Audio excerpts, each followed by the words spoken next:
Wanted to do a real quick update on the reverse camera install that I did a while back. Originally I had the RCA cable for the video feed running along the headliner, right along all the way down the front A-pillar under the glove box or into the side of the glove box. Or I started thinking about it, and I actually saw some just random posts of people showing some scrap cars that they're going to rebuild real cheap. I noticed that the airbag, I just probably never paid attention to how the modern airbag side curtains are, but it runs from all the way back here all the way to the end of the plastic cover on the A-pillar. So, and it looks like when they deploy, they basically just separate the headliner from the side of the car and drop down. And I really didn't want that cable because it's a fairly substantial cable to get in the way of the airbag.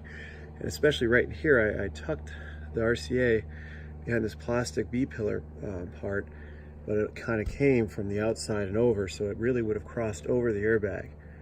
And I most definitely didn't want it interfering with the deployment. And then as a secondary concern, I didn't want it whipping out of there and hitting anybody in the head. So I ended up pulling it out. And so what I did is, in a sec, I ended up it's really easy to route it. I just pulled these door seal, the door trim seal out, and it left a nice little channel. So I dropped the harness out, or the RC cable out. I ended up having to cut it because it wasn't long enough.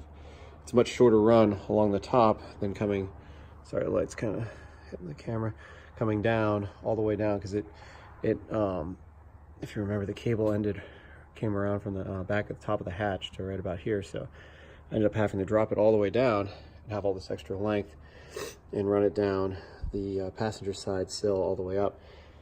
So I ended up cutting it and just spliced in an extension of wire. I mean, this thing isn't high-res video, so it really, and I checked it out, it made no difference in the video quality at all. So I just spliced in an extra line, and then I ran it, took those seals out, or the gaskets. I guess weather stripping is probably the better, more appropriate term.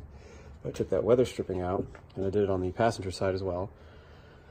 I just ran it down the gap, spliced it back in the corner and up, so I didn't even have to disconnect anything or take the dashboard apart. But, sorry, my car is filthy.